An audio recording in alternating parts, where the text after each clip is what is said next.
5ই August 2025 এক বছর আগে এই দিনেই আমরা ফ্যাসিস্ট মুক্ত হয়েছিলাম। হাজারো ছাত্র জনতার রক্তের বিনিময়ে অর্জিত হয়েছিল বাংলাদেশের এই ফ্যাসিস্ট মুক্ত বাংলাদেশ। বিগত 16 বছরের অবিরাম সংগ্রাম এবং যারা রক্তদান করেছেন বাংলাদেশের মানুষের অধিকার আদায়ের জন্য, তাদের সকলের প্রতি শ্রদ্ধা জ্ঞাপন করি, বিনম্র শ্রদ্ধা জ্ঞাপন করি।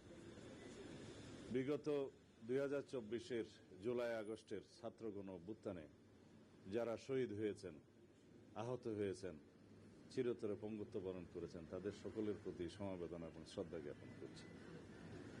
আজকের এই দিনে আমাদের বিশাল অর্জন।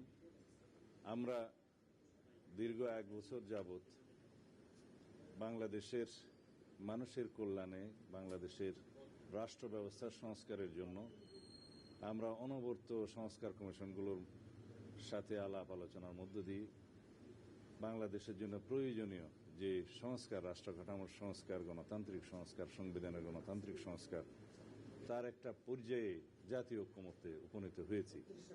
সেটা আশা করি খুব শিগগিরই ঐক্যমতের ভিত্তিতে যথাযথ প্রক্রিয়া স্বাক্ষরিত হবে এবং আশা করি সেটা বাস্তবায়ন প্রক্রিয়া নিয়েও যদি আলাপ আলোচনা হয় সেখানেও আমরা অংশগ্রহণ করব। তার মধ্য দিয়ে জাতির যে ফ্যাসিবাদ বিরোধী জাতীয় ঐক্যবদ্ধ প্রতিষ্ঠা হয়েছিল আগে, সেটাকে আমরা সমুন্নত রাখবো এবং এই ফ্যাসিবাদ বিরোধী জাতীয় ঐক্যকে আমরা শক্তিতে পরিণত করে এই জাতিকে এগিয়ে নিয়ে যাব এবং একটি শক্তিশালী গণতান্ত্রিক রাষ্ট্র, সমাজ এবং সরকার ব্যবস্থা প্রতিষ্ঠা করব ইনশাআল্লাহ।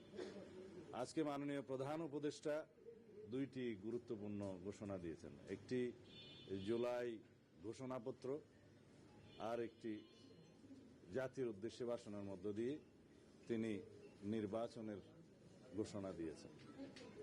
আমরা দুটোকেই স্বাগত জানাই।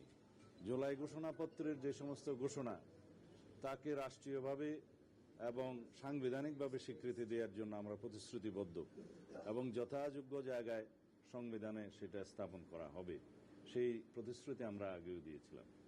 এবং জুলাইয়ের যোদ্ধাদের, জুলাই শহীদদের, ছাত্রগণ অভ্যুত্থানের যারা শহীদ হয়েছেন তাদেরকে জাতীয় বীরের মর্যাদা দেওয়াটা সমুচিত হয়েছে, সেটা আমাদের প্রাণের দাবি। এবং যারা আহত হয়েছেন, যারা বিভিন্নভাবে ক্ষতিগ্রস্ত হয়েছেন, তাদেরকে বিভিন্নভাবে আইনি সুরক্ষা, সহযোগিতা এবং রাষ্ট্রীয়ভাবে সহযোগিতার প্রতিশ্রুতি তিনি যেমন দিয়েছেন, সারা জাতি দিয়েছে, আমরাও দিচ্ছি। আগামী দিনে আমাদের নির্বাচনে মানুষের ভোটাধিকার প্রয়োগের জন্য যে পরিবেশ সৃষ্টির জন্য মাননীয় প্রধান উপদেষ্টা যে সমস্ত পরামর্শ দিয়েছেন, সেটা অবশ্যই প্রণিধানযোগ্য। তিনি ঘোষণা দিয়েছেন নির্বাচন কমিশনের কাছে তিনি চিঠি পাঠাবেন আগামী 2026-এর ফেব্রুয়ারির প্রথমার্ধে, রমজান শুরু হওয়ার আগে নির্বাচন অনুষ্ঠানের জন্য নির্বাচন কমিশন যথাযথ ব্যবস্থা নেবেন।